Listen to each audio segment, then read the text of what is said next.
Saya Ferdi dari Tuban. Saya ingin bertanya tapi di luar pendidikan boleh ya, Bang? Saya pernah dengar itu kalau takdir, kalau jodoh, rezeki sama maut sudah ditulis sama Tuhan.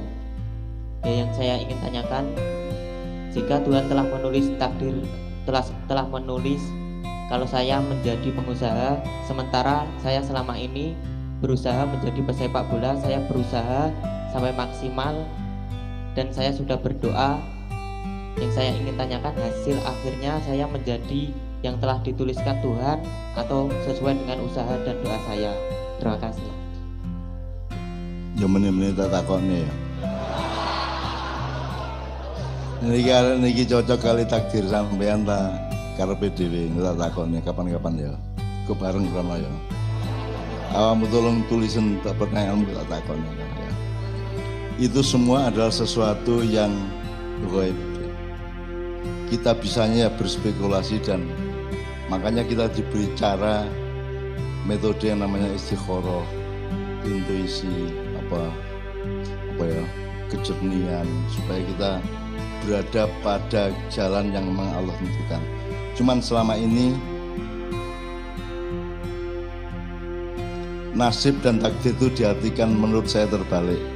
Karena Anda tahu walatan sanasibaka minat dunia bukan fit dunia. Artinya apa?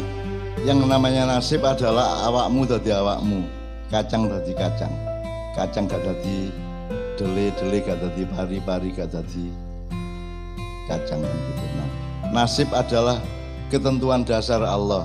Nah, Anda kemudian diberi hak oleh Allah untuk mentakdirkan dirimu sendiri. Jadi Allah jani ya wis duwe garis tapi kan gak karo. Yang memang kita tidak tahu. Kalau kita tahu, saiki ngene, kon nek ngerti matimu tahun piro, tanggal piro, kira-kira ya apa? Engko kon mesti duwe rencana sing gak ya. Makanya Allah menyimpan beberapa hal untuk menyelamatkan manusia. Jangan sampai manusia tahu. Kon dodolan roh agak payu piro. Nek kon roh persis payu piro, engko kon mesti melakukan hal yang berbeda dari yang kalau kamu tidak tahu. Oleh karena itu, itulah yang membuat engkau selalu membutuhkan Allah dan dengan demikian menjadi selalu kontak dan berdoa atau memohon kepada Allah. Kalau kamu tahu semua itu, maka kamu akan melakukan sesuatu yang berbeda. Misalnya aku roh, arek aku kate tak rabi tapi mati di sini, timbangane aku gak situ ngono kan. Jadi kita dibikin tidak tahu. Bahkan kon turumu jam piro? Iso kok catet turumu jam 5 pagi menit ke 23 detik ke iso kan? Nah, Allah merahasiakan itu supaya kita hidup itu dalam ketidaktahuan ya. Mulane asra bi abdihi lailan, Allah memperjalankan manusia di malam hari. Artinya nek bengi iku tak gak ketok. Kon bojomu meneh sapa? Lailan. Karo to, lailan. Kon mate umur piro? Lailan. Kon dodolan kate payu piro meneh? Lailan. Semua disimpan oleh Allah. Dan itu rahmat Allah menurut saya. Nek sampai aku roh, nek sampai awakmu roh, pasti rencanamu akan berbeda. Jadi harap diketahui bahwa salah satu ilmu adalah tidak semua hal harus kita ketahui. Ada yang sebaiknya tidak kita ketahui. Itu sebabnya ada aurat. Ada aurat itu kan tidak boleh diketahui. Api ndara wedok bruku tamudo. Api endi? Aku takon. Ya. Api endi? Bayangno nek arek wedok muda kabeh. Ya nek sing muda wedok, nek lanang. Kaya apa ndel arek lanang muda. Jadi ada yang memang kita tidak ketahui dan nikmatilah itu yang menyebabkan engkau selalu memohon petunjuk kepada Allah Subhanahu wa taala. Betul enggak? Kalau kamu tahu nanti malah bisa bahaya. Misalnya kon kate bal-balan Persibaya mben musuh Persis. Terus wis seruh kate menang piro tak kalah piro. Terus kira-kira melakukan hal yang berbeda ndak untuk misalnya nek kon kate kalah, roh kate kalah, mesti kon melakukan segala sesuatu yang bisa membatalkan kon kalah. Betul ndak?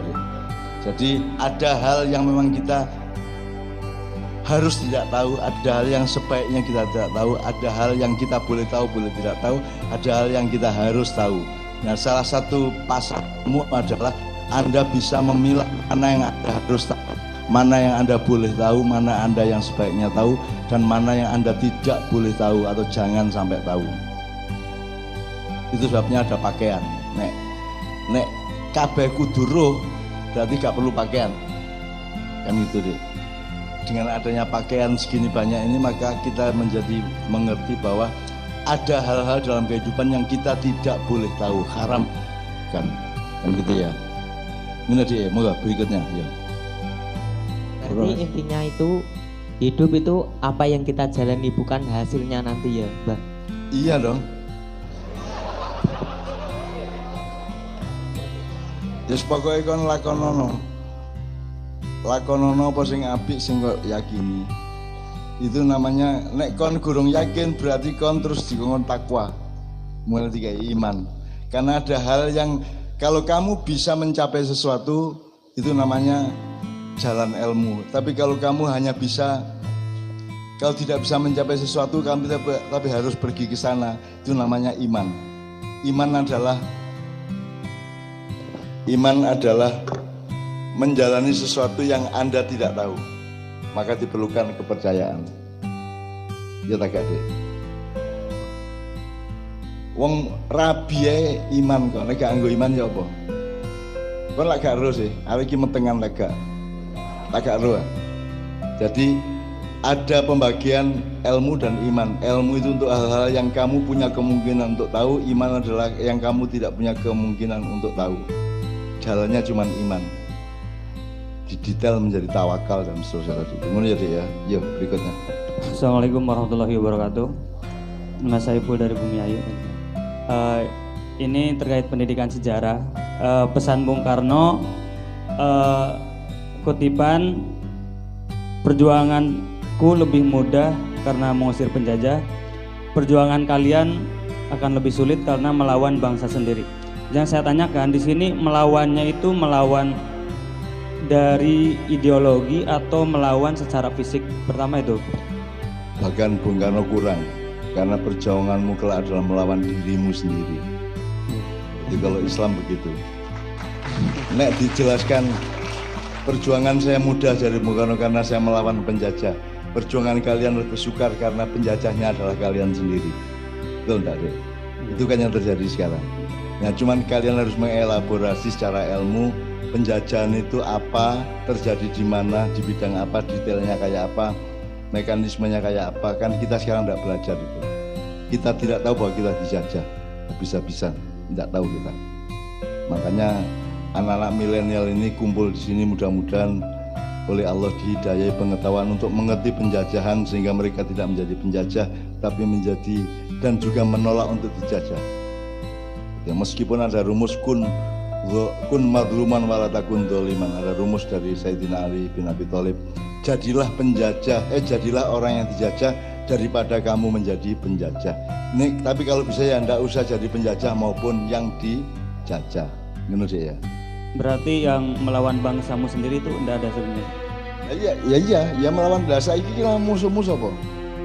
Nah, itu yang saya tanyakan, nanti milih mana musuh, mana kawan, mana kawan. Iya, ya itu sekarang problem utama bangsa Indonesia kan harus gak roh endi kanca endi musuh kan jelas.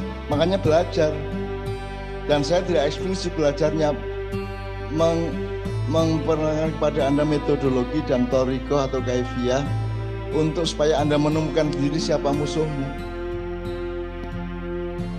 Apakah kamu benar-benar sudah merdeka sebagai bangsa?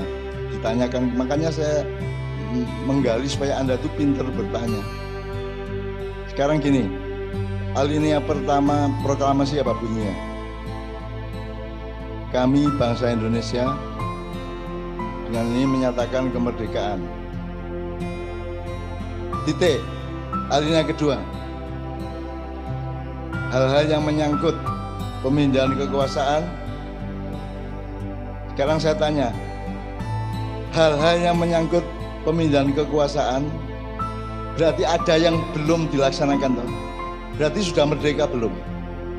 Lah ya, berarti alinea pertama batal oleh alinea kedua. Jadi sebenarnya bangsa Indonesia masih punya PR enggak? Sudah merdeka belum? Kan belum berarti. Sejak proklamasi aja kita belum merdeka kok. Saiki takono Pak Jokowi apa sapa wis? Takono Wiranto tak Muldoko tak sapa? Pak, maksudnya itu pemindahan kekuasaan apa? Nomor 2, dari siapa ke siapa? Nomor 3 itu kapan dilaksanakan? Coba nek kawan dia jawab ya apa?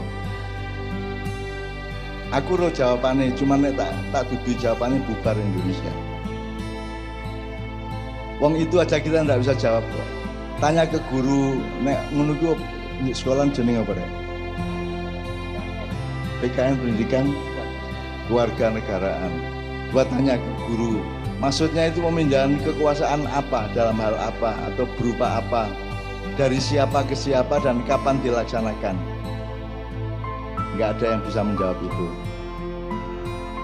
Nah, jadi pertanyaan Anda tadi sebenarnya yang menjajah kan bukan orang dengan orang, tapi juga cara berpikir kan bisa menjajah.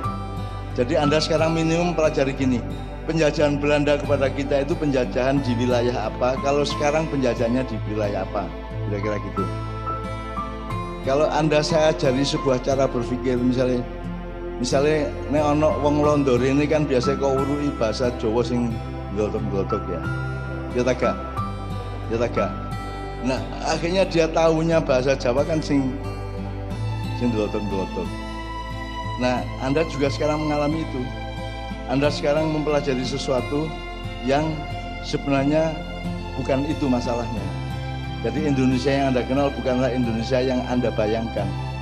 Dan Anda tidak mengerti apa yang merupakan fakta Indonesia yang hari ini.